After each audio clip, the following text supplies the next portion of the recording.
The boot connected with the chair leg hard enough to send Alexis Thorne sprawling onto the beer-stained floor of the Anchor's Rest. The bar went silent. Gunnery Sergeant Marcus Tank Brennan stood over her, 6'3" of muscle and arrogance, laughing. "Stay down, sweetheart. This is a place for real warriors, not little girls playing soldier." Lex wiped blood from her split lip, stood up slowly. Her voice came out calm, measured. "You should leave now, Gunnery Sergeant." Tank laughed harder. "Or what?" He had no idea who she was. No idea what he'd just done. No idea that in 3 hours this 22-year-old woman he'd just kicked would save his life and 12 others. The Anchor's Rest had stood 3 blocks from Naval Base Coronado for 42 years. The wood was scarred from decades of drunk sailors carving initials. The air thick with cigarette smoke that no amount of regulation could fully eliminate. And the jukebox still played the same Creedence Clearwater Revival songs it had played since 1982. It was not a place for tourists. It was not a place for officers who valued their careers. It was a place where enlisted men and women came to forget, to fight, to feel something other than the weight of service. Alexis Thorne sat in the back corner booth, the same booth her father had sat in 30 years ago when he'd come back from Desert Storm with shrapnel in his leg and nightmares he never talked about. She wore civilian clothes, that olive green t-shirt that fit close enough to show she was fit, those camouflage cargo pants that marked her as military even without a uniform. Her dark brown hair hung loose past her shoulders, still damp from the shower after her morning 5-mile run. Green eyes stared at nothing, at everything. At the glass of water in front of her that she hadn't touched in 20 minutes. She wasn't supposed to be here. She was supposed to be in Washington, D.C., sitting in a sterile Pentagon conference room while lawyers and admirals decided whether her career was over. 3 weeks ago, Afghanistan, a classified operation that went sideways so fast there wasn't time to process what was happening before it was over. Bad intelligence, enemy ambush, 3 of her operators dead. Petty officers Brooks, Sawyer, and Hayes, all under 26, all with families waiting for them to come home. Lex had made the call: abort mission, extract survivors, prioritize lives over objective. Naval Command called it potential dereliction of duty. They called it failure to complete the mission. They called it a lot of things that all meant the same thing.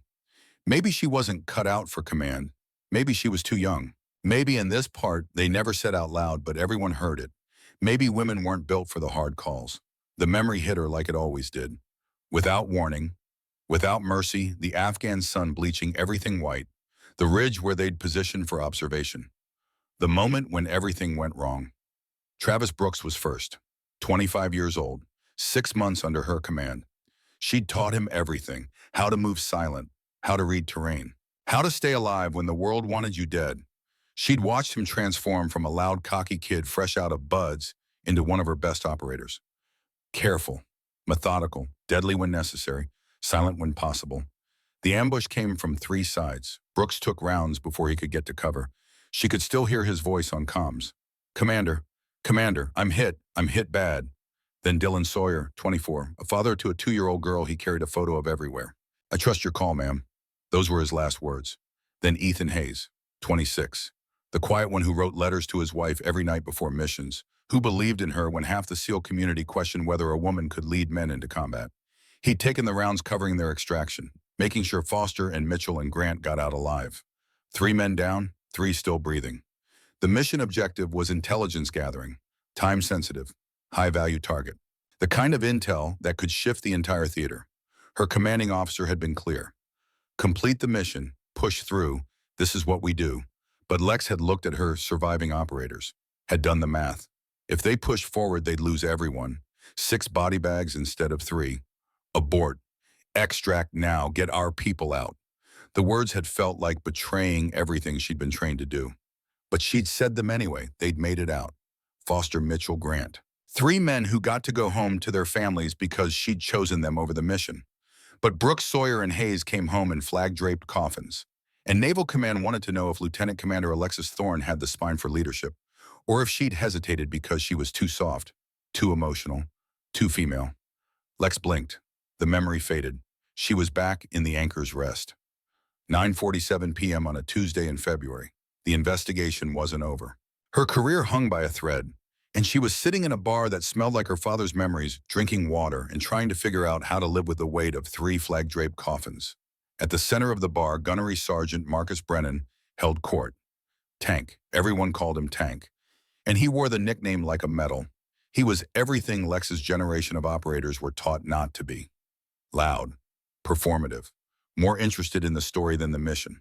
But he had 16 years in the Marine Corps, 3 combat deployments, and a chest full of ribbons that bought him credibility with the young Marines who circled him like planets around the sun.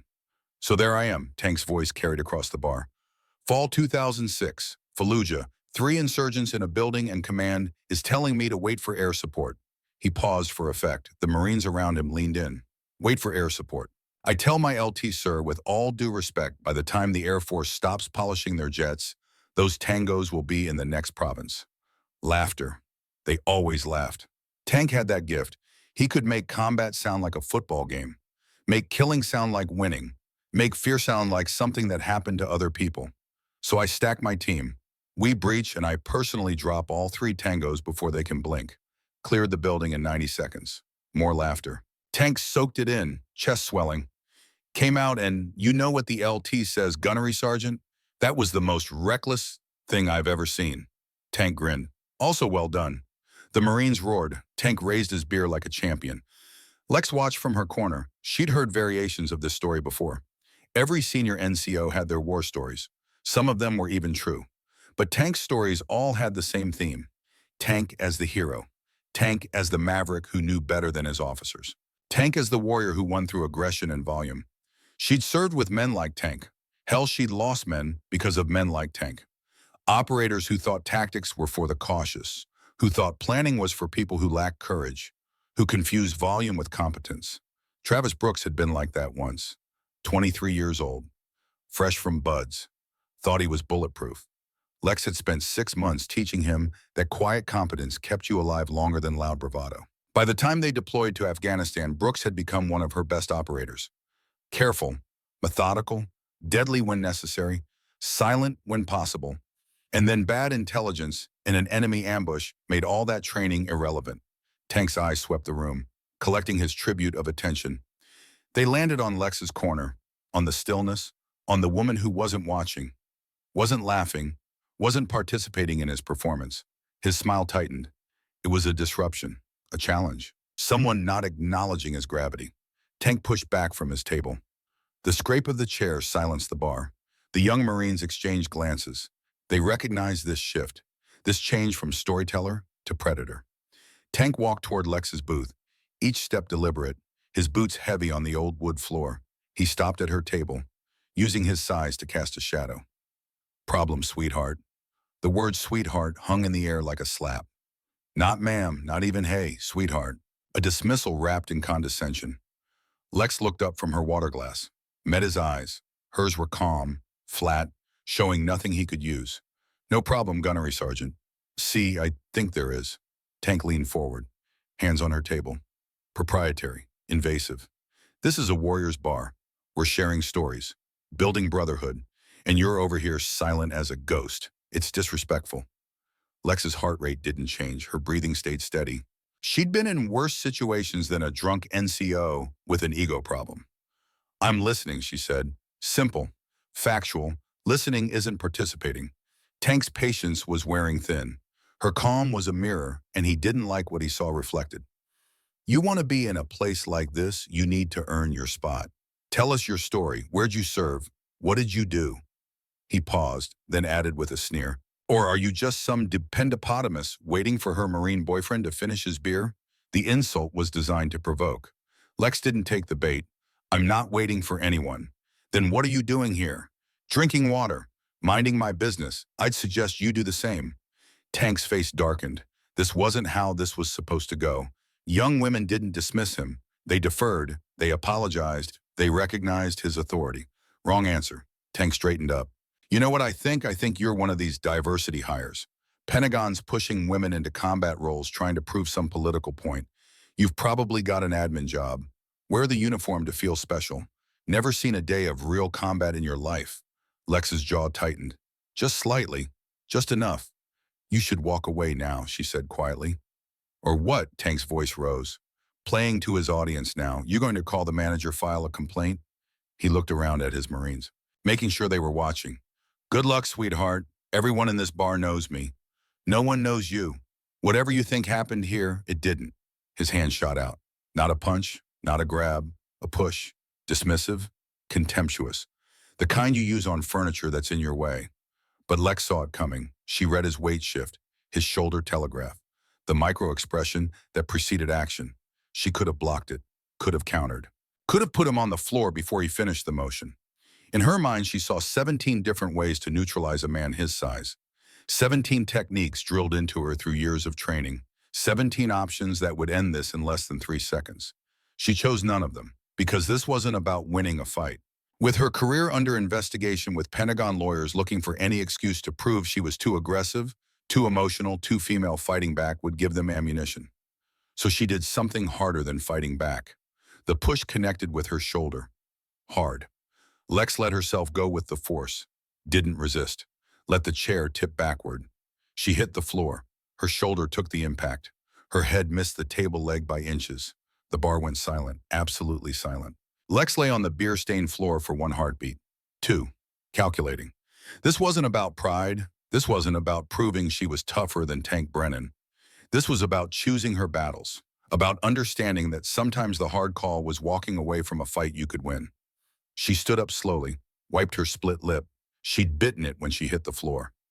Looked Tank directly in the eyes. "You should leave now, Gunnery Sergeant." Tank laughed. It was an ugly sound. A sound that had nothing to do with humor, or what Lex didn't answer. Just held his gaze, steady, unafraid, unbowed. The moment stretched. Tank's Marines watched, uncertain. This wasn't going according to script. The woman was supposed to cry, to run, to prove she didn't belong. Instead, she stood there like a statue, blood on her lip, calm in her eyes, like Tank Brennan was weather. Something that happened around her but never to her. Tank opened his mouth to escalate. And the bar's television cut to an emergency broadcast. Breaking news. Active shooter situation at Naval Training Facility Coronado. Multiple hostages reported. All military personnel in the area are ordered to report immediately. The footage showed police cars, barricades, chaos. The facility was 5 minutes away. Tank's demeanor shifted instantly. The performance dropped. The warrior returned. "Marines on me. We've got personnel in danger. Let's move." His crew jumped to action. Training overriding everything else. Tank looked at Lex one last time. "Stay here where it's safe, Princess. This is work for real operators." He turned and led his Marines out into the night. Lex stood in the empty bar, touching her split lip, tasting copper. The bartender approached. Pete Sullivan, 60 years old, retired Navy corpsman who'd seen everything twice. Once in combat and once in this bar. He carried a bar towel full of ice. "You going to press charges?" "No." "You should." Pete set the ice down in front of her. "I saw the whole thing. He assaulted you. I've got it on camera." Lex took the ice, pressed it to her lip. "I've got more important things to deal with tonight." She pulled out her phone, dialed a number she wasn't supposed to have anymore. Her direct line to SEAL Team 7 Command. "This is Thorne. I'm 5 minutes from the situation at the training facility. I'm responding." The voice on the other end was Master Chief Roland Paxton. He'd trained her. He'd fought beside her father 30 years ago in Desert Storm. "Thorne, you're on administrative leave. You're not authorized. 12 hostages. Master Chief, active shooter. 5 minutes away. You really want to argue protocol while people die?" The silence stretched. "Get there." "But Thorne, you're not in command. You observe. You advise. You do not engage unless absolutely necessary. Are we clear, Crystal?" And Thorne. Paxton's voice softened. "Just slightly. Don't make me regret this." Lex hung up, walked to the bar's bathroom, splashed water on her face, looked at herself in the cracked mirror. 22 years old. Youngest SEAL commander in naval history. 3 operators dead on her last mission. Career hanging by a thread. And now heading toward an active shooter situation led by a gunnery sergeant who thought volume equaled competence. Her phone buzzed. Text from Master Chief Paxton. "Your father called me after Afghanistan. Said if they drum you out over making the hard call, the Navy deserves what it gets. He's proud of you." "So am I. Now go save some lives." Lex pocketed her phone, headed for the door. Behind her, Pete called out, "Hey, you going to be okay?" Lex paused, looked back. "I'm a SEAL, not a victim. I'll be fine." "What about that gunnery sergeant? He's going to feel pretty stupid when he finds out who you are." Lex smiled for the first time that night. It wasn't a pleasant smile. He's going to feel a lot of things before tonight is over. Stupid is probably the least of them. She walked out into the San Diego night. The bar doors swung shut behind her, and Creedence Clearwater Revival kept playing to an empty room, singing about a fortunate son who never had to fight his own battles. Alexis Thorne had fought every battle she'd ever faced, and she was about to fight another one. Not for glory, not for recognition, but because 12 people she'd never met were in danger, and she was the only person in position to save them who actually knew how. Tank wanted a war story. By morning he'd have one. He just wouldn't be the hero of it. Lex's truckie hit the Naval Training Facility parking lot 4 minutes after leaving the Anchor's Rest. 9:51 p.m. The scene was chaos wrapped in flashing lights and radio static. Police cruisers formed a hasty perimeter. Officers crouched behind vehicles with weapons drawn. Facility security personnel argued with San Diego PD about jurisdiction. And in the center of it all, Gunnery Sergeant Tank Brennan was already shouting orders like he owned the situation. Lex parked away from the main cluster, approached on foot. Her tactical mind was already processing the layout. Single-story administrative building. 12 windows facing the parking lot. 2 main entrances. Emergency exits on the east and west sides. The command center where the hostages were being held was dead center. No direct line of sight from outside. A San Diego PD captain stood at the perimeter. His nameplate read Hoffman. Captain Blake Hoffman. He was trying to establish communication with the shooter over a bullhorn. His voice was professional, but Lex could hear the strain underneath. This was the kind of situation that ended careers, or made them, depending on how it went. Tank pushed his way to the front. Captain. Gunnery Sergeant Marcus Brennan, United States Marine Corps. I've got 8 combat veterans here, all with active shooter training. We can breach and neutralize the threat in under 10 minutes. Captain Hoffman lowered the bullhorn. Gunnery Sergeant, I appreciate the offer, but we're waiting for the FBI hostage rescue team. ETA, 40 minutes. 40 minutes. Tank's voice rose. You know how many people can die in 40 minutes? He stepped closer, using his size the same way he'd used it on Lex. I've been in Fallujah, Ramadi, Helmand Province. I know how to handle armed combatants in confined spaces. My team can end this now. Lex moved closer, close enough to hear the tactical radio chatter. The shooter had been identified as Derek Walsh, 34 years old, former Navy contractor, dishonorably discharged 3 months ago. He'd barricaded himself in the command center with 12 hostages, a mix of instructors and trainees. He was armed with an AR-15, and he'd already fired warning shots. His demands were incoherent, rambling about betrayal and justice. Captain Hoffman, Lex said quietly, stepping into the conversation. Tank whipped around, saw her. His face went from surprise to anger in a heartbeat. What the hell are you doing here? I told you to stay at the bar. You told me. Lex met his eyes. I didn't agree to it. She turned to Captain Hoffman, pulled out her military ID. Lieutenant Commander Alexis Thorne, Naval Special Warfare Command. I'm currently on administrative leave, but I'm trained in hostage rescue, and I'm familiar with this facility's layout. Hoffman studied her ID, looked at her age, looked at Tank. You two know each other? We've met, Lex said flatly. Tank laughed. Met lady you were face down on a bar floor 20 minutes ago. Now you're here playing tactical expert. He turned to Hoffman. Captain, don't waste your time. I'm the person telling you that your breach plan is going to get your Marines killed. Lex's voice stayed level, but there was steel underneath. The east entrance you're planning to use. It's a fatal funnel. The command center has direct line of sight. Walsh will see you coming from 50 feet away. He'll start shooting hostages before you reach the door. Tank's jaw clenched. And you know this how? You got X-ray vision. I know this because I taught a close quarters combat course here 6 months ago. I know every entrance, every corridor, every sight line. Lex pulled out her phone, brought up the facility blueprint she'd downloaded from the Naval database. See this, the command center has reinforced doors, limited entry points, and whoever's inside has tactical advantage on anyone trying to breach frontally. Captain Hoffman leaned in, studying the blueprint. What's your recommendation, Commander? Don't breach frontally. There's a maintenance access tunnel that runs under the facility, old HV, AC system from the 1980s. It's not on the modern security grid. Lex pointed to the blueprint. A small team could insert through the tunnel, position under the command center, and breach from an unexpected angle while you create a distraction at the east entrance. Tank shook his head violently. That's movie nonsense. Real combat isn't about sneaking around in tunnels. It's about overwhelming force and aggressive action. We hit them hard. We hit them fast. We don't give them time to think. We're not talking about enemy combatants in a war zone, Lex said. We're talking about 12 hostages and one shooter. Overwhelming force gets hostages killed, and your tunnel plan is based on what theory Tank stepped closer. Have you ever actually executed a hostage rescue? Lex met his eyes, 47 times. All successful. 0 hostage casualties. The number hung in the air. Tank stared at her. 47. You expect me to believe you're, what, 22 years old? 22 years old. 5 years active duty. 3 years with SEAL Team 7. Lex's voice didn't waver. Currently under investigation for tactical decisions made during a classified operation in Afghanistan 3 weeks ago. I've done this work, Gunnery Sergeant. I know what I'm talking about. Captain Hoffman's radio crackled.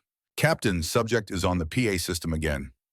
Making new demands, Walsh's voice came through, distorted but audible. You have 15 minutes to meet my demands or I start executing hostages. 1 every 5 minutes after that. I'm not bluffing. Tank turned to Hoffman. Captain, we're out of time. We need to move now. My plan works. I've executed similar ops in combat zones against enemy combatants who were armed and trained. Lex cut in. These are hostages, civilian instructors, 18-year-old trainees. They're terrified and they're going to panic when the shooting starts. You breach that door with guns blazing, you'll have hostages running into crossfire. Then they should stay down. Tank's patience snapped. Captain, I'm the senior combat veteran here. I have 16 years of experience. She's a kid with a theory. Who are you going to trust? Captain Hoffman looked between them. Lex could see the calculation happening. Tank had the rank, the experience, the confidence. Lex had youth, gender, and an investigation on her record. In any normal situation, the choice was obvious. But Hoffman had been a cop for 23 years. He'd learned to read people. And something in Lex's calm certainty spoke louder than Tank's volume. What's the timeline on your tunnel approach? Hoffman asked Lex. Insertion would take 8 to 10 minutes. Positioning another 3. We'd need to coordinate the distraction at the east entrance to pull Walsh's attention while the team moves into position. Total operation time, maybe 15 minutes. That's cutting it close to his deadline. Yes, sir. But it's our best chance of 0 casualties. Tank exploded. This is insane. You're going to trust some junior officer's half-baked plan over a proven combat veteran. He turned to Hoffman. Captain, I'm telling you, my way works. We breach, we neutralize, we save lives. Her way gets people killed because she's too afraid to make the hard call.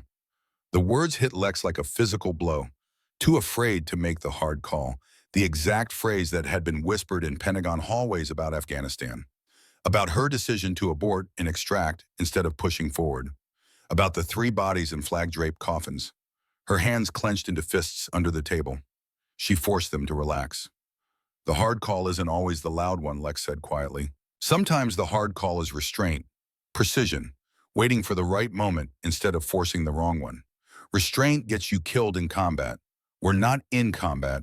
We're in a hostage situation on American soil with 12 innocent people's lives in the balance. Different rules, different tactics. Hoffman's radio crackled again. Captain, we've got movement. Shooter just fired another warning shot. He's getting agitated. Hoffman made his decision. Gunnery Sergeant, prep your team for the east entrance breach, but you hold position until I give the order. He turned to Lex. Commander Thorne, show me this maintenance tunnel. If it exists and it's viable, we go with your plan. If not, we go with the gunnery sergeants. He checked his watch. 5 minutes to assess. Both of you move. The screen fades to black. Text appears. In 3 hours, she was kicked to the floor of a bar. Now 12 lives hang in the balance. And the hardest decision of her career is just beginning. Lex led Captain Hoffman to the facility's east side away from the chaos of flashing lights and shouting officers. Her boots moved silent across the asphalt. Years of training making every step deliberate, economical.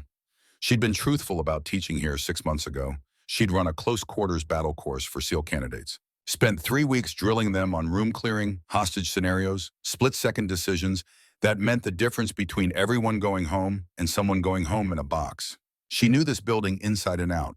The maintenance access was behind a locked gate marked authorized personnel only. The kind of gate that was supposed to keep people out, but really just kept honest people out. Lex pulled out her multi-tool, had the lock open in 15 seconds. Hoffman watched, raised an eyebrow. You always carry lockpicks. I carry tools that solve problems. Lex pocketed the tool. Lockpicks solve locked doors. The tunnel entrance was there. exactly where the blueprint showed it would be. Narrow, dark, but passable for someone Lex's size. Hoffman shined his flashlight down into the darkness. It's tight. My tactical team won't fit. They're all 200-pound guys in full gear. I'll fit. You're on administrative leave. I can't authorize you to captain. Lex's voice was firm, but not aggressive. With respect, we don't have time for authorization debates. That tunnel leads directly under the command center. I can insert position and breach from below while Gunnery Sergeant Brennan creates a distraction at the east entrance. Walsh's attention will be divided. That's when we move. Hoffman studied her, really looked at her for the first time. She was young. 22 years old with a split lip and blood on her shirt from being kicked to a bar floor less than an hour ago. But her eyes were steady. Her voice was calm. And everything about her body language said she'd done this before. You've really done this 47 times. Yes, sir. And you're currently under investigation because... Hoffman let the question hang. Because in Afghanistan, I chose to save my surviving operators instead of completing a mission that would have required sacrificing them. Naval Command is still deciding if that was leadership or cowardice. What do you call it? The only choice I could live with. Hoffman nodded slowly. Okay, but I want body camera footage. Everything you do down there gets recorded. And if this goes wrong, if it goes wrong, you can add it to my file in Washington. One more failure won't make much difference. She was already moving, checking her phone's flashlight, mentally mapping the tunnel route. Hoffman grabbed her arm. Commander, for what it's worth, choosing your people over the mission. That's not cowardice, that's leadership. And anyone who says different never had to make that choice. Lex's throat tightened. She nodded once. Thank you, sir. She descended into the tunnel before emotion could compromise focus. Above ground, Tank was positioning his Marines at the east entrance. 8 men, all combat veterans, all ready to breach on his command. Captain Hoffman approached him. Gunnery Sergeant, change of plans. Commander Thorne is inserting through the maintenance tunnel. You're going to create a distraction at this entrance to pull the shooter's attention while she positions for the breach. Tank's face went from angry to apoplectic. You're trusting our entire operation to a 22-year-old girl crawling through a tunnel, Captain. This is negligent. When this fails, and it will fail, those deaths are on you, noted. Now here's what you're going to do. On my signal, you announce your presence at the east entrance. Make noise. Make it obvious you're preparing to breach. Give Walsh something to focus on that isn't the floor beneath him. You want me to be bait. I want you to be a professional Marine following orders. Can you do that? Tank's jaw worked, his hands clenched and unclenched. Yes, sir. But when this goes sideways, I'm filing a formal complaint. That woman has no business running an operation like this. She's not running it, I am. She's just the one with the skill set we need. Hoffman turned away. Now get into position. As Tank moved his Marines into formation, Lance Corporal Wyatt Davis pulled out his phone. 21 years old. Fresh enough from training that he still Googled things his NCOs told him were impossible. He typed quickly, Alexis Thorne, SEAL Commander. The results made his eyes widen. Holy shit, he whispered to Corporal Jackson Reed next to him. What, that woman? Commander Thorne. She's not just any SEAL. She's the youngest SEAL commander in naval history. 47 successful operations. 0 friendly casualties before Afghanistan. Davis scrolled further. There's a whole article here about the Afghanistan investigation. 3 operators KIA. She aborted the mission to save the survivors. Been under investigation for 3 weeks. Reed looked toward the tunnel entrance where Lex had disappeared. Gunny just assaulted one of the most decorated operators in the Navy. Davis kept reading, and called her a diversity hire, and kicked her to the floor of a bar. He looked at Reed. This is going to be bad for him. Tank's voice cut through their conversation. Davis, Reed, eyes front, focus on the mission. But Tank's own focus was wavering. He'd heard the whispered conversation, and pieces were clicking into place. The calm, the tactical knowledge. The way she'd stood up from that bar floor like being kicked was weather. Something that happened around her, but never to her. He'd just assaulted a SEAL commander. A wave of nausea hit him, but there was no time to process it. They had a mission. Hostages to save. Even if the woman crawling through the tunnel beneath them was about to prove everything he believed about combat operations was wrong. In the tunnel, Lex moved through darkness. The space was tight, 3 feet wide, maybe 4 feet tall. She had to move in a crouch, using her phone's flashlight to navigate. The air smelled of dust and old metal, decades of disuse. Every 10 feet she counted steps, checked her internal map against the physical reality. Her heart rate was steady, 72 beats per minute. The same as when she'd sat in the bar. The same as when Tank had kicked her to the floor. The same as it had been in Afghanistan watching her operators die. People thought SEALs were fearless. That was wrong. Fear was there. It was always there, sitting in her chest like a stone, whispering that this could go wrong, that Walsh could turn at the wrong moment, that she could fail again. But fear didn't control the body, couldn't control the mission. Lex had learned that lesson the hard way, learned it from instructors who'd pushed her past breaking points she didn't know she had, learned it from her father who taught her that courage wasn't the absence of fear, but the decision to act despite it. She heard something above her. Footsteps, voices, the scrape of furniture. She was under the command center now.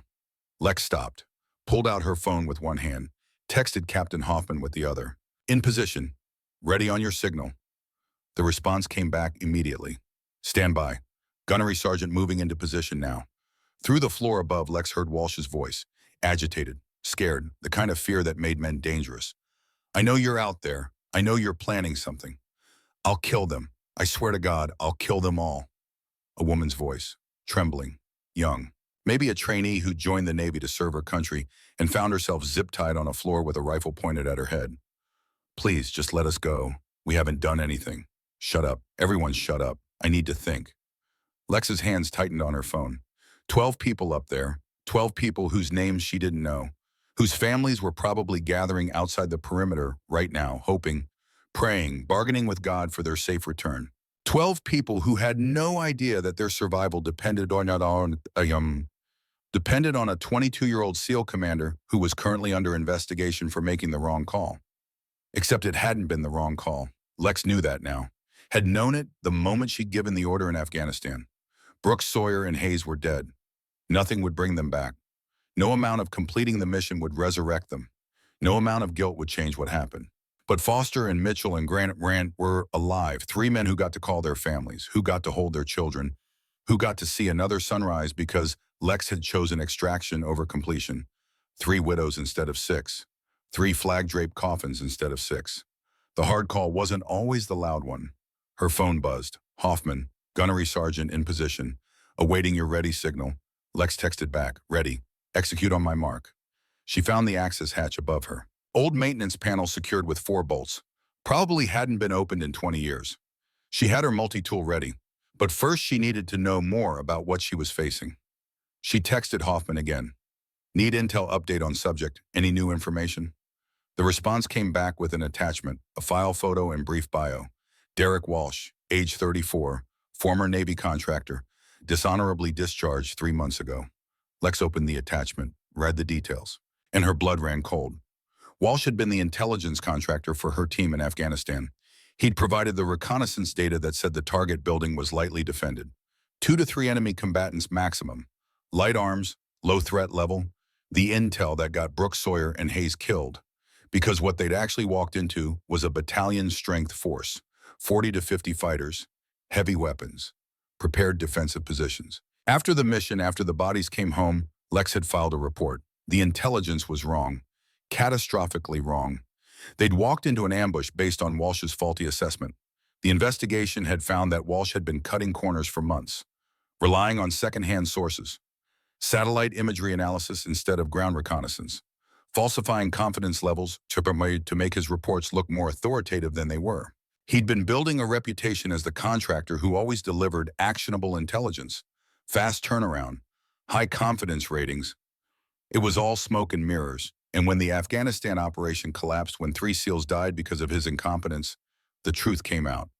He'd been dishonorably discharged, lost his security clearance, lost his 6-figure contractor salary, lost his career, lost everything, and he blamed Lex. Lex's hands trembled slightly as she texted Hoffman. Walsh worked my team in Afghanistan. His bad intel got 3 of my operators killed. I've filed the report that ended his career. This might be personal. Hoffman's response was immediate. Does he know you're here? Lex typed back. Not yet. Won't know until it's over. But Captain, this changes the stakes. He's not just unstable. He's got a vendetta against the system, against accountability, against me. Understood. More reason to end this clean. You're still go for breach. Lex looked at the hatch above her, at the 4 bolts standing between her and Derek Walsh. The man whose incompetence had killed 3 of her operators. The man who'd probably been planning this for months, waiting for the right moment, the right target. Maybe he'd even known she was in San Diego. Maybe this whole thing was designed to draw her out. It didn't matter. What mattered was 12 hostages who needed to go home tonight. She texted Hoffman. Affirmative. Still go for breach. Above her, Tank's voice boomed through a bullhorn. Derek Walsh, this is Gunnery Sergeant Marcus Brennan, United States Marine Corps. You are surrounded. Release the hostages and surrender peacefully. This is your only warning. Walsh's response was a gunshot. It punched through the east entrance door, the sound sharp and violent, embedding in the wall behind where Tank's Marines had taken cover. That's your answer, Walsh screamed, his voice high and panicked. Come through that door, and I start executing. You've got 3 minutes. 3 minutes to meet my demands, or people start dying. What are your demands? Tank shouted back. I want my career back. I want my life back. I want everyone to know I wasn't wrong. The mission failed because of her. Because Commander Thorne was too weak to push forward. She got those men killed, not me. Not me. Lex closed her eyes, so it was about her, about revenge. About a man who couldn't accept responsibility for his failures. So he'd built a narrative where he was the victim. And now 12 innocent people were paying the price for his delusions. Tank's Marines shifted, getting ready. Lex could hear their movements through the floor, could hear their radio chatter. Low voices coordinating positions, weapons checks, the professional calm of combat veterans preparing for violence. They were good Marines, well-trained, following their NCO's lead. But Tank's lead was going to get them killed, because Tank thought like Walsh, thought that aggression and volume could solve every problem, thought that admitting a mistake was weakness. Lex texted Hoffman. Gunnery Sergeant needs to hold position. Do not breach that door. Walsh is unstable and fixated. He'll start shooting the moment he sees movement. The response came back. He's not waiting. Says the shooter just escalated. We're out of time. Says he's breaching in 60 seconds with or without authorization. Lex's heart rate spiked. 90 beats per minute. 95. Tank was going to force the issue, was going to breach early, was going to turn this into exactly the kind of firefight Walsh wanted. The kind where hostages died and Walsh got to claim he was defending himself. The kind where Tank could play hero, where volume and aggression felt like competence. The kind that ended with body bags. Lex made a decision. The same kind of decision she'd made in Afghanistan. The kind that ended careers. The kind that came with consequences. The kind that no amount of training could fully prepare you for because it required choosing between bad options and worse options. She texted Hoffman, I'm moving now. Tell Gunnery Sergeant to breach on my signal. Not before 60 seconds. Then she put her phone away and started loosening the bolts. First bolt, her hands steady despite her elevated heart rate. Second bolt, she could hear Walsh pacing above her, could hear the rifle scraping against something metal. Maybe a desk, maybe a filing cabinet. Third bolt, a hostage was crying, soft sobs that she was trying to muffle, probably terrified that making noise would get her killed. Fourth bolt, the hatch was free. Lex positioned herself directly under it, hands flat against the panel, ready to push up. Her phone buzzed one more time. Hoffman, Gunnery Sergeant is breaching in 30 seconds. He won't hold. If you're going to move now. God be with you, Commander. Lex took one breath, deep and slow, felt her heart rate drop. 90, 85, 80, 75, 72. The same resting heart rate she'd had sitting in the Anchor's Rest. The same heart rate that had carried her through 47 successful operations. The same heart rate that would carry her through this one. She pushed the hatch up half an inch, just enough to see through the gap. The command center was exactly as she'd memorized it from teaching here 6 months ago. Walsh stood near the east wall, maybe 15 feet from the door. Rifle aimed at the entrance where Tank would breach. His back was to the center of the room, to the floor, to Lex. He was wearing khaki pants and a black polo shirt, civilian clothes. But he stood like military, weight balanced, weapon at the ready, the muscle memory of training that never really left you. The hostages were clustered in the far corner.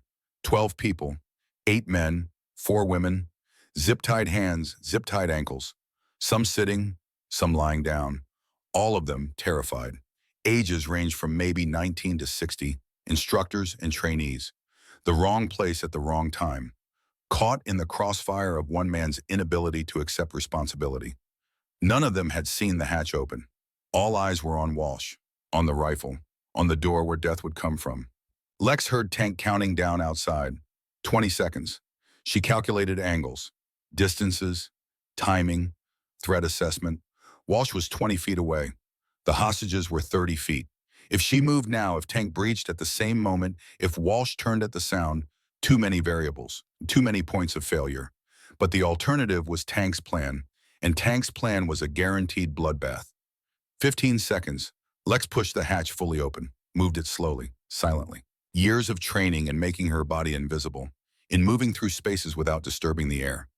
10 seconds. She pulled herself up through the floor, one smooth motion, hands flat on the tile, core engaged, pulling her weight up without sound. Her boots touched down on the floor.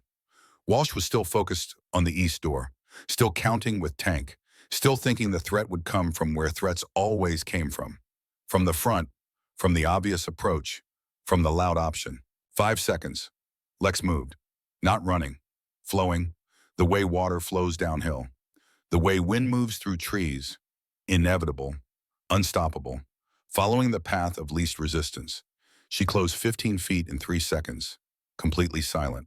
Walsh's peripheral vision caught nothing, his focus completely on the door. 3, 2, the east door exploded inward. Tank's voice. Go, go, go. Walsh's rifle swung toward the door, toward the Marines pouring through. His finger found the trigger. 1. Lex hit him from the side. Not a tackle, a controlled collision, using his own weight and momentum against him. Her shoulder drove into his ribs. Right side. Below the armpit. A strike designed to compromise breathing and balance without causing permanent damage. Her right hand found the rifle barrel, redirected it upward even as his finger squeezed the trigger. The weapon discharged. Once, twice, 3 times.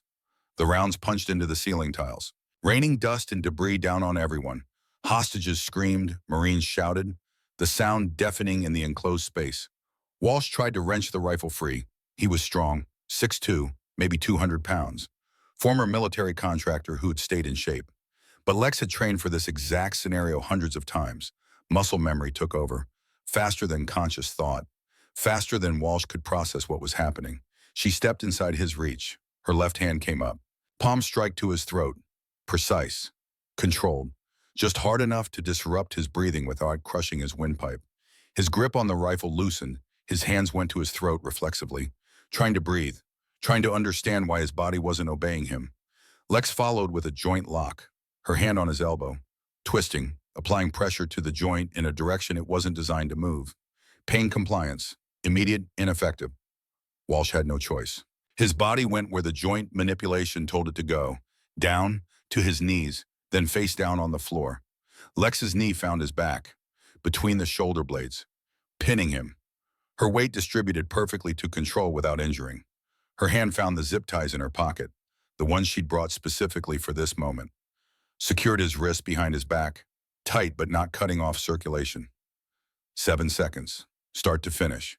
From the moment the door breached to the moment Walsh was secured, 7 seconds that felt like an eternity and like no time at all. Tank burst through the door, 3 Marines behind him, weapons up, trained on the threat. They froze. The scene before them didn't compute with their expectations. The shooter was face down on the floor. Lex knelt on his back, wrists secured. The rifle lay 5 feet away. Safe. Clear. No longer a threat. The hostages stared in shock. Some were crying. Some were silent, all of them trying to process what had just happened. Tank lowered his weapon slowly. What?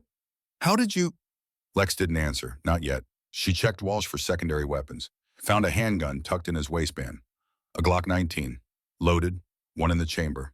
She cleared it with practiced efficiency, removed the magazine, racked the slide to eject the chambered round, set both the weapon and ammunition aside. Then she checked his ankles, found a backup knife. Small folding blade, confiscated that too. Only then did she look up at Tank. Situation is secure, Gunnery Sergeant. You can lower your weapons. The hostages are safe. Tank's Marines holstered their sidearms, looking to their NCO for guidance, waiting for orders in a situation that had suddenly become very unclear. Tank just stared at Lex like he was seeing her for the first time. Maybe he was. Captain Hoffman appeared in the doorway, took in the scene. His expression shifted from tense to relieved to something approaching awe. Commander Thorne, he said carefully, did you just neutralize the threat and secure the hostages? Yes, sir. 0 casualties among hostages and response team. Subject is restrained and ready for transport. Lex stood, brushed dust from her pants. I recommend immediate medical evaluation for all hostages. They've been in stress positions for approximately 40 minutes. Some may have circulation issues from the zip ties. Also recommend psychological support. Hostage situations create trauma even when they end well. She looked down at Walsh. Subject will need medical attention as well.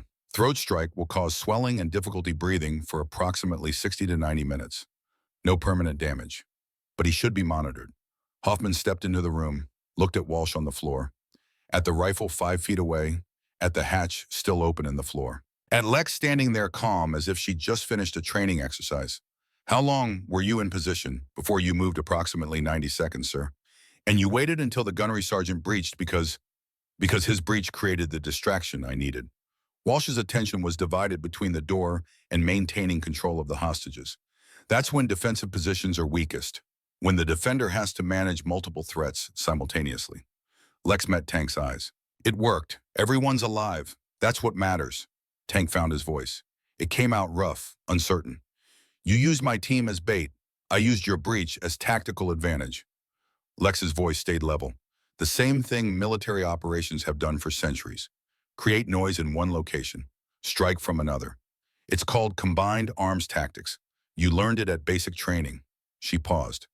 If you'd waited like Captain Hoffman ordered, I could have taken Walsh without shots being fired. Your early breach forced me to move during a more dangerous window. 3 rounds discharged that didn't need to. One of those rounds came within 18 inches of hostage 7. She gestured to a young woman in the corner, maybe 20 years old, face pale with shock. 18 inches, gunnery sergeant. The difference between everyone going home and someone dying because you couldn't follow orders.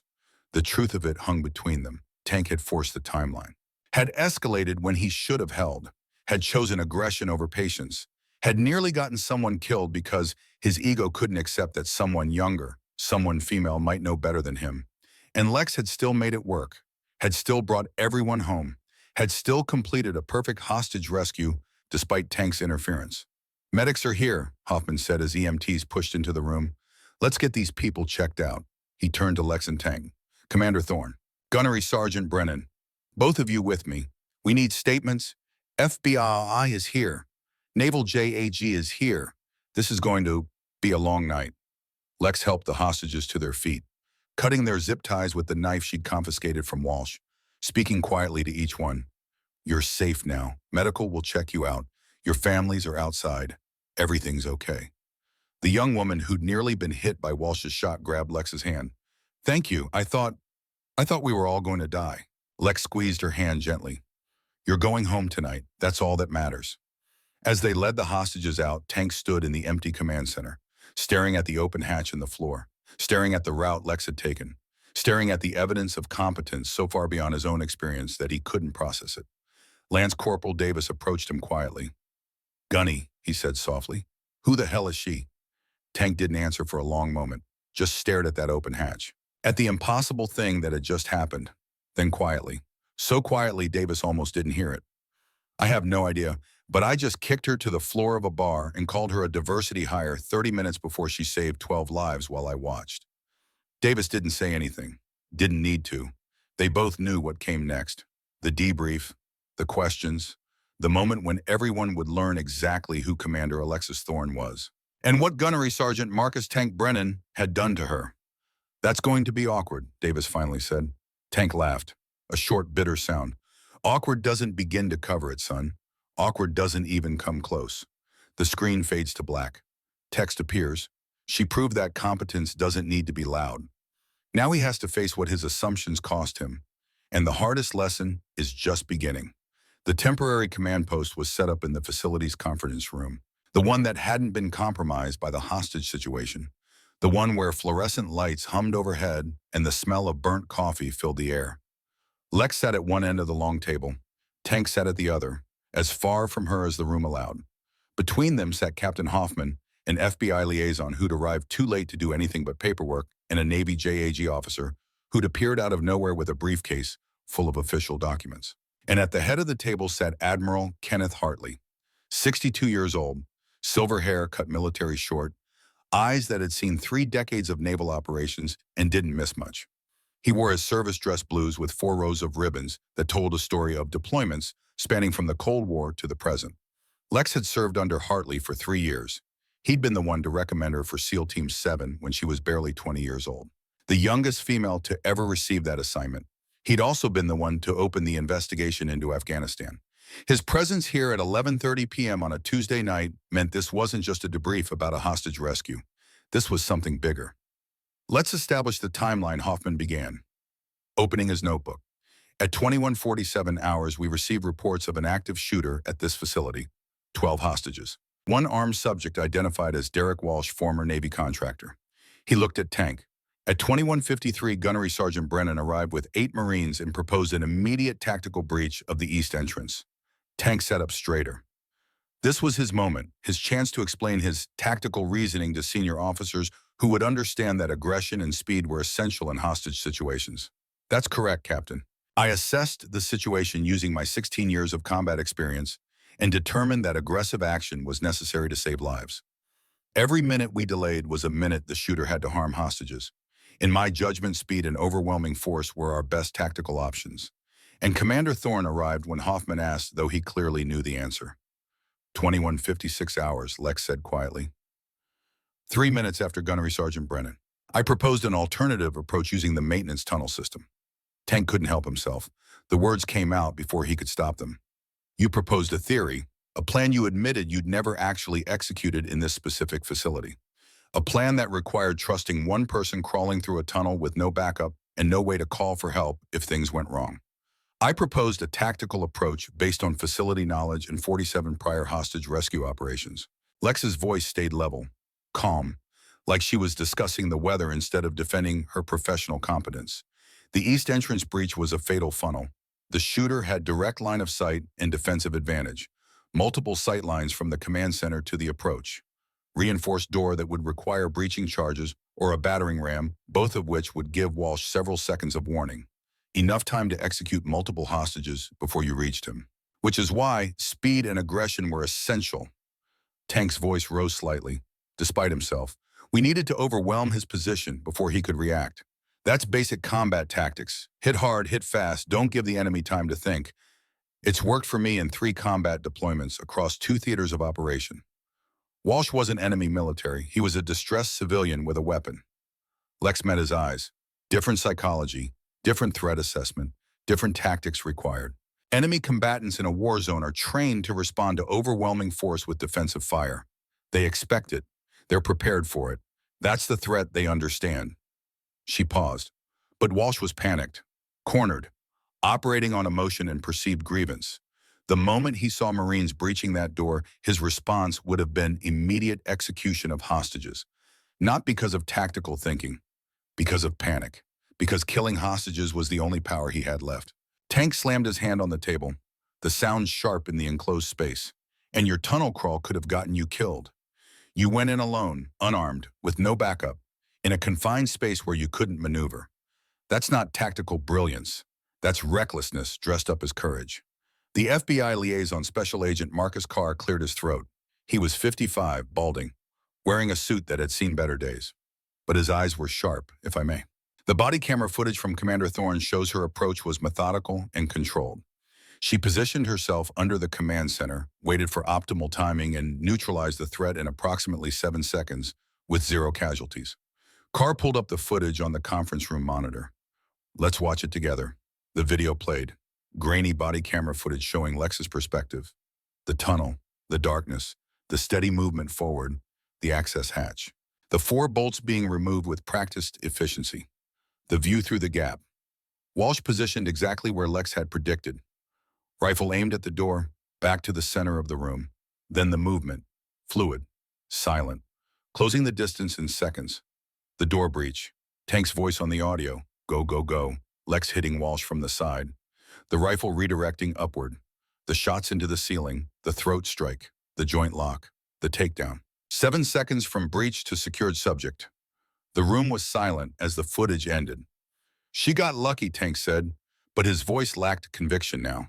The video made it hard to argue luck when every movement had been precise, controlled, exactly as trained.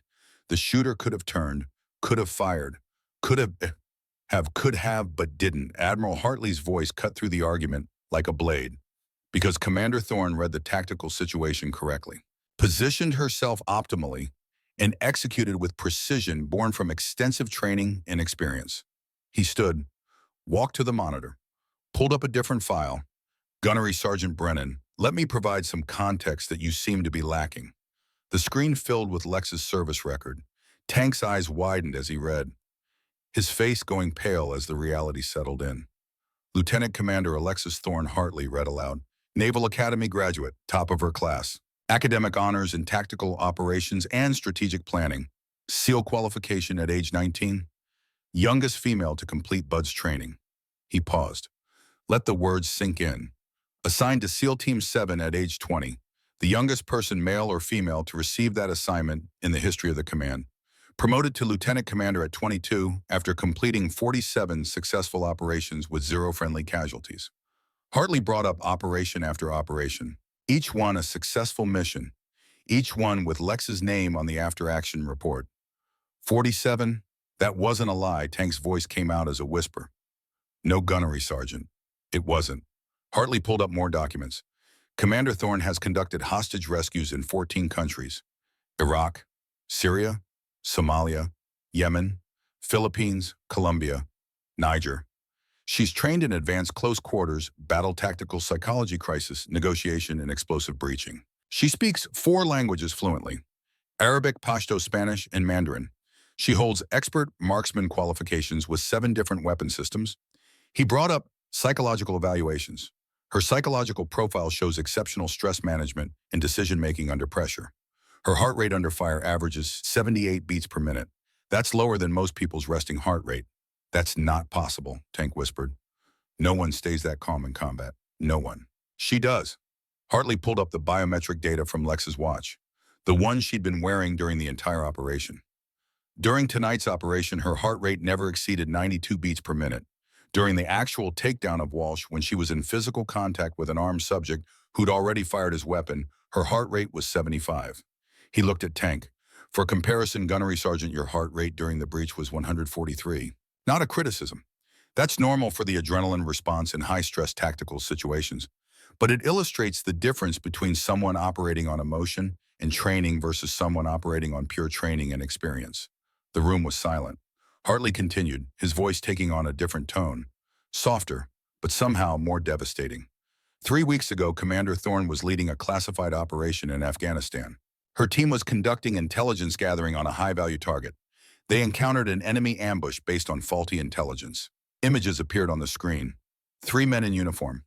Young, smiling, alive. Petty officers Travis Brooks, Dylan Sawyer, and Ethan Hayes. All killed in the initial contact when they walked into a battalion-strength enemy force that intelligence had assessed as 2 to 3 lightly armed combatants. Hartley's voice hardened.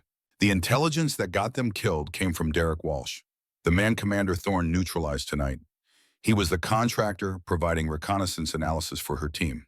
He'd been cutting corners, falsifying confidence levels, building a reputation on incomplete work. Tank's face went even paler. Commander Thorne made the tactical decision to abort the mission and extract her surviving team members rather than push forward to complete the objective. 3 operators died. 3 survived because of her call. Hartley pulled up the investigation file. Naval Command opened an investigation to determine if Commander Thorne made the decision out of sound tactical judgment or if she hesitated because of the casualties, to determine if she was too emotional, too affected by loss. He paused, let the implication hang in the air. Too female to make the hard calls. Tank looked confused now, lost, like the ground was shifting beneath him. Why is she under investigation for that? Saving your people is the right call. That's what we're trained to do. Mission second, people first. Because the mission objective was time-sensitive intelligence gathering on a high-value target. Hartley's voice was flat, factual. By aborting, we lost critical intelligence that could have prevented future attacks, could have saved other lives. The decision had strategic consequences beyond the immediate tactical situation. He looked directly at Lex. Naval Command needed to determine if Commander Thorne made a sound tactical decision based on battlefield reality or if she made an emotional decision based on the trauma of losing 3 operators. The implication hung heavy, because if a male commander made the same call, the question would have been phrased differently. The investigation would have been shorter. The benefit of the doubt would have been assumed. But Lex was young and female. So the questions were different. The scrutiny was different. The burden of proof was different. I've spent 3 weeks reviewing that operation, Hartley continued. I've interviewed the surviving team members, Petty Officers Kyle Foster, Ryan Mitchell, and Lucas Grant. All 3 gave identical statements. Commander Thorne made the only correct decision available. Pushing forward would have resulted in total team loss with no guarantee of mission success. He pulled up their written statements. Foster said, and I quote, "If Commander Thorne had ordered us to push forward, I would have followed that order. But I also would have died. We all would have died. She saved my life by making the hard call." Mitchell wrote, "I've served under 6 different team leaders. Commander Thorne is the best I've ever had, not because she's fearless, but because she knows when to fight and when to extract. That's wisdom, not weakness." Grant's statement was the most direct. Anyone questioning Commander Thorne's judgment wasn't there, wasn't seeing what we were seeing. We were outgunned 40-6. We'd already lost half our team. Pushing forward would have been suicide disguised as courage. Hartley closed the file. "I've reached my conclusion. Commander Thorne made the only correct decision available to her. She saved 3 lives at the cost of 1 intelligence opportunity." His voice strengthened. That is leadership, not weakness. Tank was staring at Lex now, really seeing her for the first time, seeing past the age and the gender to the combat veteran underneath. The operator who'd made 47 successful missions. The commander who'd lost 3 operators and saved 3 more. The SEAL who'd crawled through a tunnel tonight to save 12 strangers. You're a SEAL commander, an actual SEAL commander. Yes. And at the bar, Tank's voice cracked, the reality hitting him like a physical blow. "I called you a diversity hire. I said you were playing dress up in a uniform. I said you'd never seen a day of real combat. I kicked your chair and put you on the floor. Yes, why didn't you fight back?" Tank's question came out desperate, searching for something that made sense. "You could have. I've seen what you can do now. You could have destroyed me in 3 seconds. Put me in the hospital. Ended my career right there in that bar." Lex met his eyes. Her voice calm, factual. "Because I'm under investigation for my tactical decisions. Because Pentagon lawyers are looking for any excuse to prove I'm too aggressive, too emotional, too unstable for command. Fighting back even in self-defense would have given them ammunition." She paused. "Because sometimes the hard call is walking away from a fight you could win. Because proving I was tougher than you wouldn't have changed your mind about women in combat.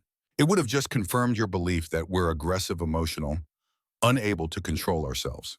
Tank put his head in his hands, the full weight of it crushing him.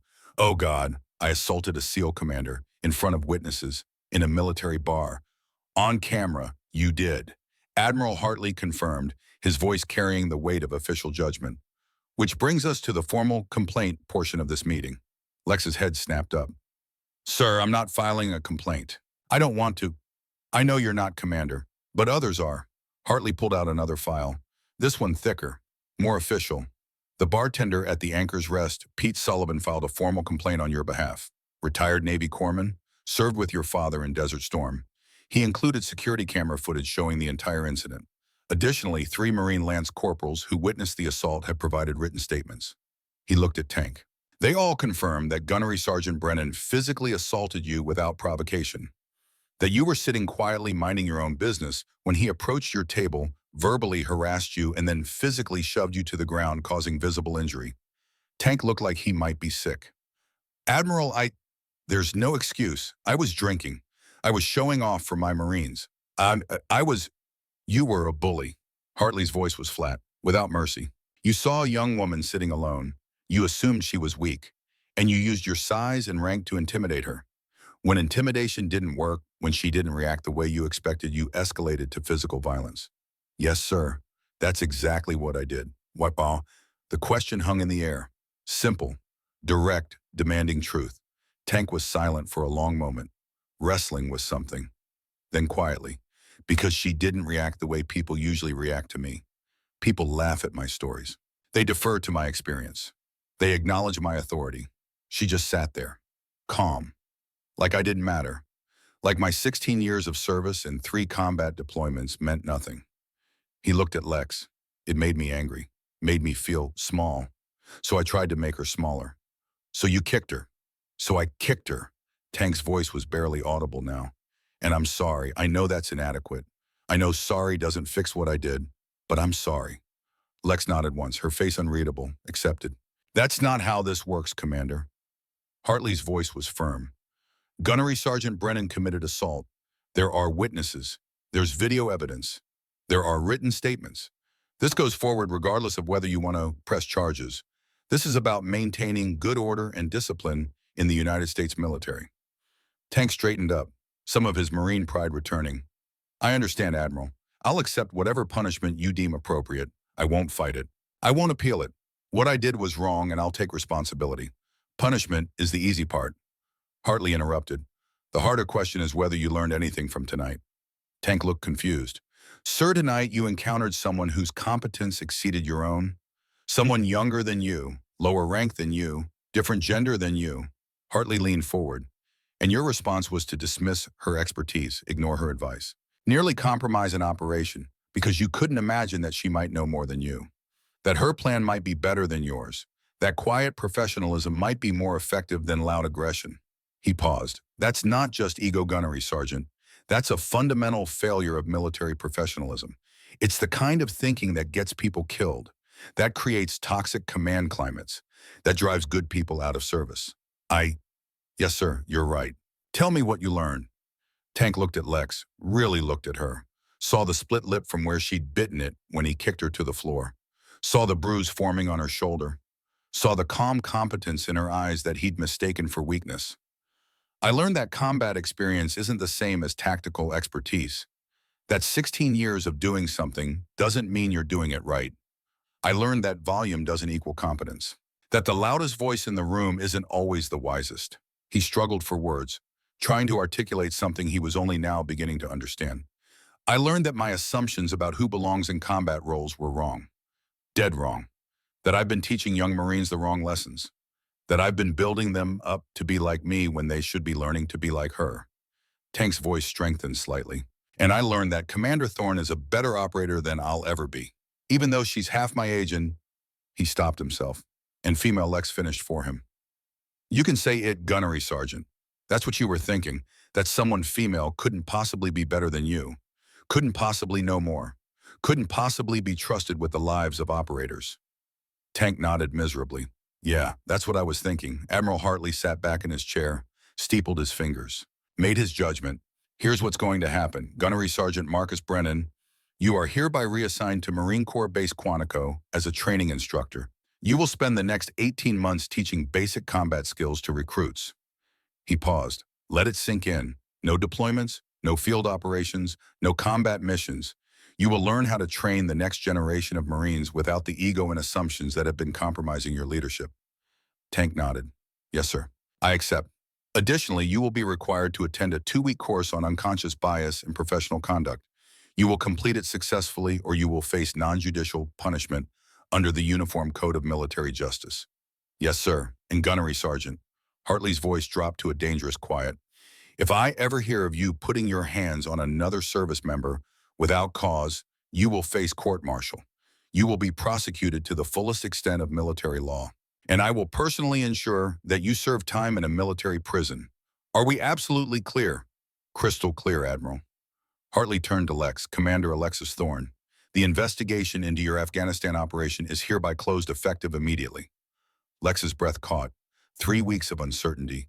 3 weeks of second-guessing herself. 3 weeks of wondering if her career was over. All ending in one sentence. The decision you made to prioritize operator survival over mission completion is officially commended. You demonstrated sound tactical judgment under extreme circumstances. You made the hard call when the hard call needed to be made. Hartley looked directly at her. You're cleared for active duty, effective immediately. Sir, thank you. Don't thank me. Thank your operators. Hartley pulled up another document. The 3 who survived gave statements that left no doubt about your leadership under fire. They all said the same thing, that you made the only correct decision, that they're alive because of your judgment. He paused, his voice softening just slightly. I also received letters from the families, from the widows of Brooks, Sawyer, and Hayes. They wanted me to tell you something. Lex's hands clenched under the table, her nails digging into her palms, bracing for blame, for accusation, for the confirmation of every fear that had haunted her for 3 weeks. Jennifer Brooks wrote, Commander Thorne gave my husband 3 more years than he would have had under any other leader. She trained him, protected him, and when the worst happened, she brought him home to me. I don't blame her for his death. I thank her for his life. Tears burned in Lex's eyes. She blinked them back, refused to let them fall. Not here, not now. Sarah Sawyer wrote something similar. And Michelle Hayes. They all said the same thing. They know what you did. They know you made an impossible choice. And they're grateful their husbands came home for burial instead of being left behind. Hartley's voice was gentle now. Commander, you need to stop carrying guilt that doesn't belong to you. Brooks, Sawyer, and Hayes died in combat following orders serving their country with honor. That's not your failure. That's war. They died on my watch, sir. They died in combat. Hartley leaned forward. You're 22 years old and you've already saved more lives than most operators save in entire careers. The 3 you lost don't diminish the 47 operations where everyone came home. They don't diminish the 12 hostages you saved tonight. And they won't diminish the hundreds more you'll save in the future. Special Agent Carr closed his laptop. I'll need formal statements from both of you for the FBI file, but we're satisfied with the resolution of tonight's incident. He looked at Lex. Commander Thorne, that was textbook hostage rescue. Excellent work. Thank you, sir. As the room began to clear as FBI and AG officers gathered their files and prepared to leave, Tank approached Lex one final time. He kept his distance, hands visible at his sides, body language open and non-threatening, like approaching someone he'd wronged and needed permission to be near. Commander, I just want to say what happened tonight, what I learned. I won't forget it. Lex nodded. I know you won't. There are a lot of young Marines coming up who need to hear a different message than the one I've been teaching. Tank's voice was steady now, quieter, more thoughtful. I'm going to make sure they get it, going to teach them what you showed me, that competence doesn't have a gender, that the best operator might be younger, quieter, different than what they expect. And that's not just okay, that's the future of the military. That's all I ask. Tank extended his hand, not an apology this time. That had already been said. This was something else, respect, recognition, an acknowledgement that he'd been wrong and she'd been right, and that mattered more than pride. Lex shook it. Good luck at Quantico Gunnery, Sergeant. Good luck at Fort Bragg, Commander. After Tank left, after everyone else had filed out, Admiral Hartley remained. That was generous of you, giving him a path forward instead of crushing him completely. He's not a bad Marine, sir, just a Marine who built his identity on the wrong things, on volume instead of competence, on aggression instead of tactical thinking. He can change. Most people don't change, Commander. Most people don't get confronted with evidence that their entire worldview is wrong. He did. Whether he grows from it or not, that's up to him. But at least now he has the chance. Hartley pulled out one final document. I have a new assignment for you, if you want it. Lex's exhaustion hit her all at once. The adrenaline from the tunnel, from the takedown, from the debrief, all wearing off, leaving her drained. Sir, I just got cleared for active duty 30 minutes ago. Can we discuss assignments in the morning? This can't wait. Hartley handed her the file. Fort Bragg, North Carolina. Army Special Forces are running a new joint training program for Special Operations Forces across all branches. They need a SEAL liaison to teach advanced hostage rescue and tactical decision-making. 6-month rotation initially. Army, Navy, Marines, Air Force. You'd be training the next generation of operators. Lex opened the file, scanned the details. Sir, this is a teaching position. I'm a field operator. You're a field operator who just spent 3 weeks thinking her career was over because she made the right call. Hartley leaned back. Maybe it's time to pass that knowledge to others. Teach them that the right call isn't always the loud one, that bringing people home matters more than completing every mission, that tactical thinking beats tactical aggression. Lex thought about Tank, about his stories in the bar, about how those stories had shaped young Marines' understanding of what it meant to be a warrior, about how many operators were being trained by men who valued volume over precision. I'll do it, on one condition, name it. I want to develop a course specifically on tactical decision-making under pressure, for situations where the standard playbook doesn't apply, where operators have to choose between mission completion and operator safety, where the right answer isn't obvious and the consequences are severe. Hartley smiled. I was hoping you'd say that. Your father taught a similar course for 15 years, saved more lives through teaching than he ever did in the field. He stood. You start in 2 weeks. That gives you time to rest, visit your family, and develop the curriculum. And Commander, your father's old course materials are archived at Coronado. You might want to review them, see what worked for him, build on his legacy. My father's going to be insufferable about this. He's been trying to get me into teaching for years. Your father's a smart man. Master Chief Garrett Thorne taught half the SEAL community what they know. He understands that teaching isn't a step down from operations. It's a force multiplier. Lex stood. Thank you, Admiral, for believing me, for closing the investigation, for tonight. Commander, you've earned everything you have. Don't let anyone, including yourself, tell you otherwise. Hartley headed for the door, then paused. One more thing. That bartender who filed the complaint, Pete Sullivan, he wanted you to know your drinks are free at the Anchor's Rest for life, though he recommends you stop ordering water and try the beer. Lex laughed. Actually laughed, for the first time in 3 weeks. I'll consider it, sir. 6 months later, Lex stood in front of her first class at Fort Bragg. The room held 40 students, 37 men, 3 women, ages ranging from 23 to 38, all of them looking at their 22-year-old instructor with varying degrees of skepticism.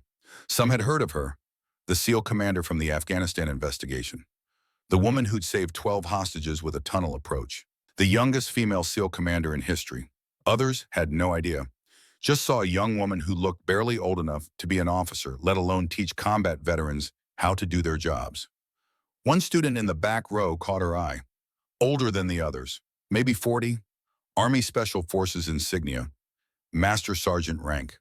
He was staring at her with an expression she couldn't quite read. Not skepticism, something else, recognition, and something that looked like guilt. Lex didn't start with her credentials, didn't mention her age, her rank, her record. Just put a scenario on the screen. 6-person team, classified operation, bad intelligence, enemy ambush.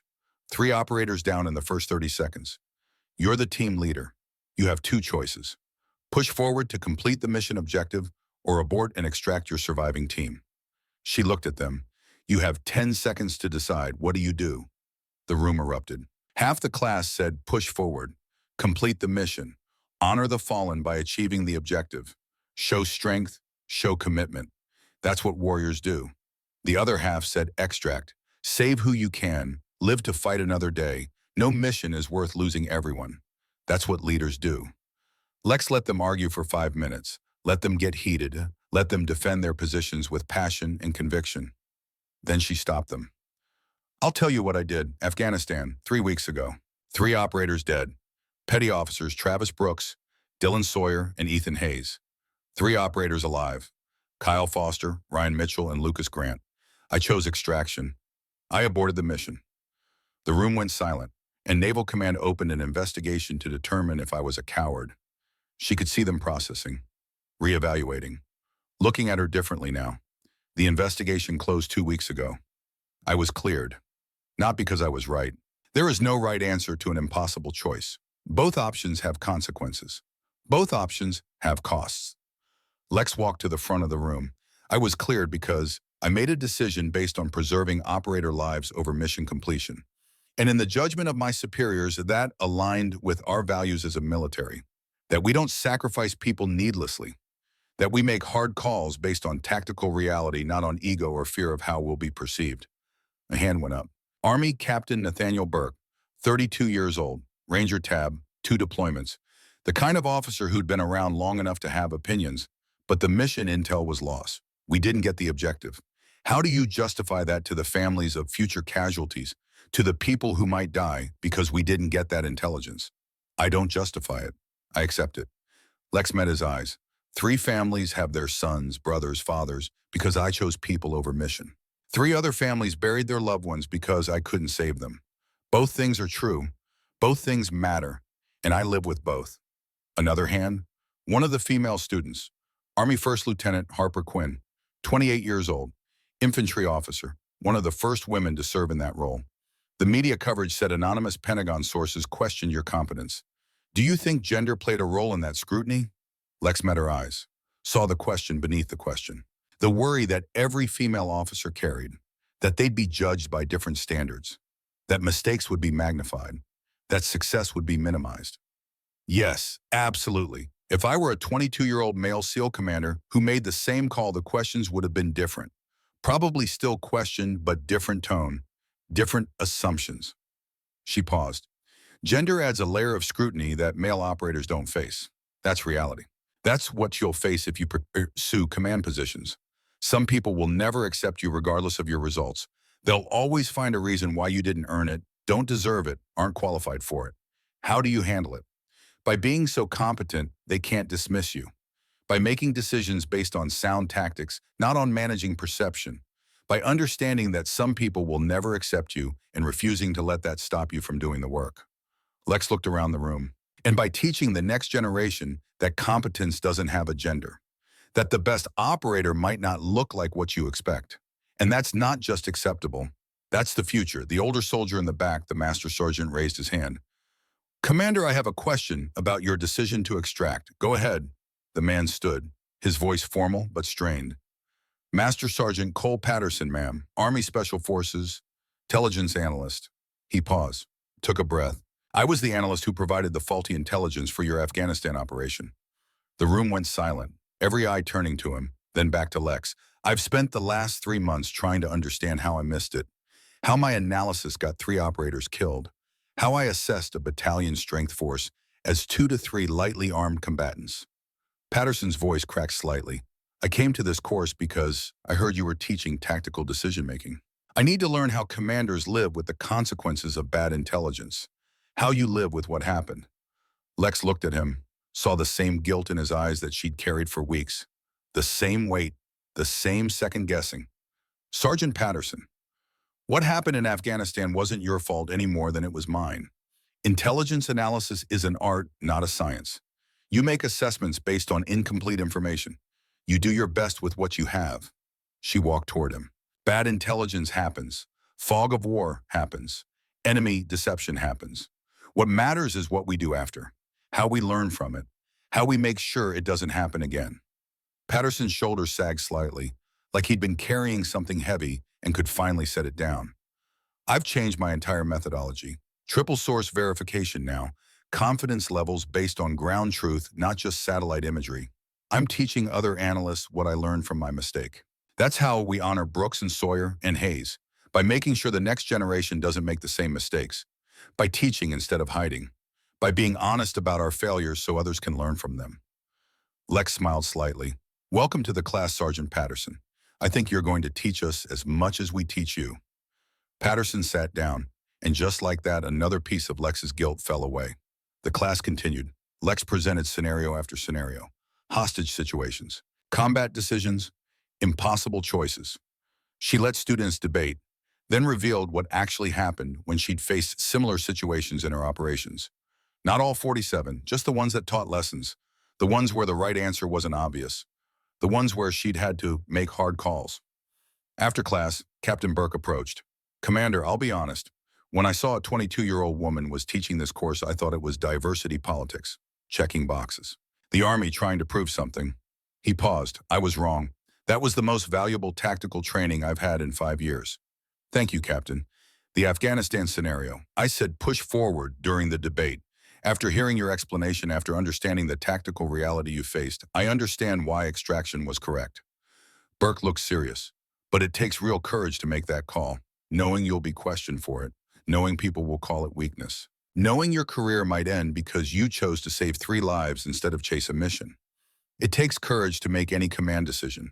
The question is whether you make decisions based on tactics or on how they'll be perceived. Lex met his eyes. I choose tactics every time, even when it costs me. More students approached, asked questions, challenged assumptions, debated scenarios. Lex spent 2 hours after class doing what her father had done for years, teaching operators to think, not just to act, teaching them that the right call wasn't always the obvious call, that quiet professionalism beat loud aggression, that bringing people home mattered more than checking boxes on mission objectives. That night, Master Chief Roland Paxton called. Heard about your first class at Bragg. Students are already talking, saying you're the real deal, saying you're teaching them things they never learned in basic or advanced training. They're good operators. They just needed permission to question conventional wisdom, to think instead of just react. That's what teaching is. Giving the next generation permission to be better than we were. Paxton paused. Your dad must be proud. He helped me develop the curriculum. Every scenario I use came from his experience or mine. It's his legacy as much as mine. Then he's passing the torch right. Paxton's voice changed, became more formal, which brings me to why I called. SEAL Team 7 needs a new assistant commander, executive officer position.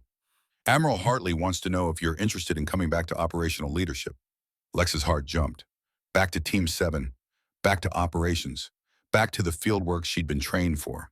The missions, the adrenaline, the sense of purpose that came from direct action.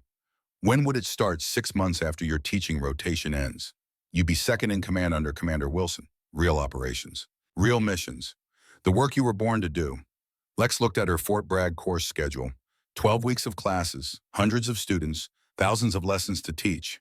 She thought about Lieutenant Quinn's eyes when she'd asked about gender and scrutiny, about Captain Burke admitting his assumptions were wrong, about Master Sergeant Patterson finally forgiving himself for an intelligence failure. Can I think about it? Paxton was silent for a moment, then carefully. You're actually considering turning down a Team 7 command position. I'm considering whether I do more good in the field or in the classroom. 3 months ago, the answer would have been obvious. Today, I'm not sure. Talk to your dad, talk to your mom, then call me back. Lex drove home that weekend, found her father in the garage working on his old motorcycle, the one he'd bought after retiring, the one that reminded him there was life beyond the military. Team 7 wants me back. Garrett Thorne didn't look up from the carburetor he was cleaning. I know. Paxton called me first. Wanted to make sure I'd support your decision either way. What do you think I should do? What do you want to do? I want to operate. I want to be in the field. I want to... Lex stopped, sat down on the workbench. But I keep thinking about Lieutenant Quinn, about how her eyes lit up when I said competence doesn't have a gender, about how she stayed after class for an hour asking how to handle male operators who question her authority. She paused. And I keep thinking about Captain Burke admitting he assumed I was a diversity hire, about how one class changed his assumptions, about how many more operators like him are out there, carrying beliefs that could get people killed. Garrett set down his tools. You're thinking teaching might matter more than operating. I'm thinking I can train 100 operators in 6 months. Operators who will go on to lead teams, make tactical decisions, command missions. If I teach them to value tactical thinking over tactical aggression, to make hard calls based on reality instead of ego to bring their people home, that multiplies your impact beyond what you could do on one team. Garrett smiled. One operation saves the people on that mission. Teaching saves the people on every mission your students lead for the next 20 years. You've already made your decision. You just want permission. Do I have it? You don't need my permission. But yes, you have my support, and you have 30 years of my curriculum notes. Use them, build on them, make the next generation better than we were. Lex called Paxton that night. I'm staying at Fort Bragg. I'm going to request an extension on my teaching rotation. 2 years instead of 6 months. Paxton was quiet. You're serious, I'm serious. I can do more good here than in the field right now. In 2 years, maybe I come back to Team 7. But right now, teaching is where I'm needed. The Navy's going to fight you on this. Then they'll have to fight me. I'm not a public relations tool. I'm an operator who happens to be teaching, and I'm good at teaching. Let me do it, Admiral Hartley called the next day. I hear you want to extend your teaching assignment. Yes, sir. I also hear Team 7 offered you executive officer and you turned it down. Yes, sir. Explain. Sir, I've spent 5 years proving I can operate at the SEAL level. 47 successful missions. I've earned my trident, but I haven't proven I can teach the next generation to be better than my generation. That's the challenge I want now. The Navy needs operational SEAL commanders, not just teachers. The Navy needs both. Lex took a breath. Every operator I train at Fort Bragg goes back to their units with lessons about tactical thinking, about making hard calls, about bringing people home. That affects hundreds of operations I'll never see. That's a force multiplier beyond what I could achieve in one team. Garrett was silent for a long moment. Your father said the exact same thing in 1996 when I tried to pull him back to SEAL Team 3. He chose teaching. Best decision he ever made. Hundreds of operators alive today because Garrett Thorne taught their commanders how to make smart decisions. I want to do the same thing, sir. Approved. 2-year teaching extension. Hartley's voice was firm. But Commander, in 2 years, you're coming back to operations. The SEAL community needs leaders like you in the field, not just in classrooms. Yes, sir. 2 years. I'll be ready. 18 months into her teaching rotation, Lex received a package. No return address. Just her name and Fort Bragg address. She opened it carefully. Inside was a challenge coin. Custom made. One side showed the SEAL trident. The other side had an inscription. Lieutenant Commander Alexis Thorne.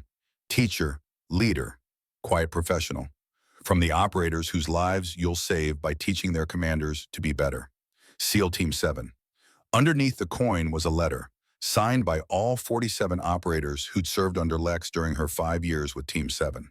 Commander Thorne, we heard you chose teaching over returning to Team 7. We understand.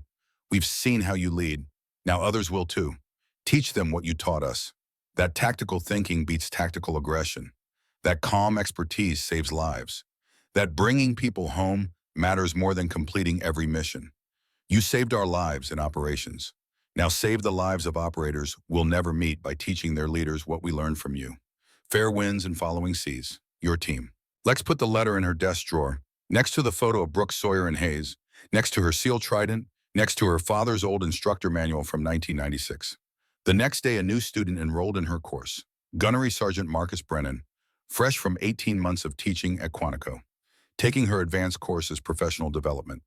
After class, Tank approached her desk, kept a respectful distance.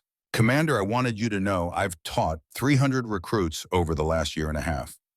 Every single one heard about you, about the tunnel rescue, about choosing teaching over command, about quiet professionalism mattering more than loud performance. How'd they respond? Half didn't believe it at first. Young female SEAL teaching combat tactics had to be politics, had to be the military checking diversity boxes. Tank paused. But then I showed them the footage. Showed them you taking down Walsh in 7 seconds. Showed them your record. And I told them what you taught me, saying that my assumptions almost got people killed. That competence doesn't care about my opinions.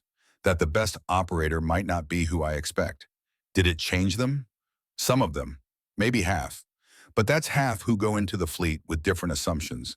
Half who won't dismiss female operators. Half who might actually listen when a quiet voice offers a better tactical option. Tank met her eyes. That's because of you. Not just because of what you did, because of how you handled what I did. You could have destroyed me. Could have pressed charges ended. My career made an example of me. He paused. Instead, you gave me a path to redemption. Let me learn from my mistakes. Taught me that being wrong isn't weakness if you grow from it. We all make mistakes, Gunnery Sergeant. What matters is what we do after. Thank you, Commander, for everything. 2 years later, Lex stood in front of her final class at Fort Bragg. The room was packed, standing room only. Students from 2 years of classes had come to hear her final lecture. This is my last class here. In 2 weeks, I'm returning to SEAL Team 7 as executive officer. Going back to operations, she looked out at hundreds of faces.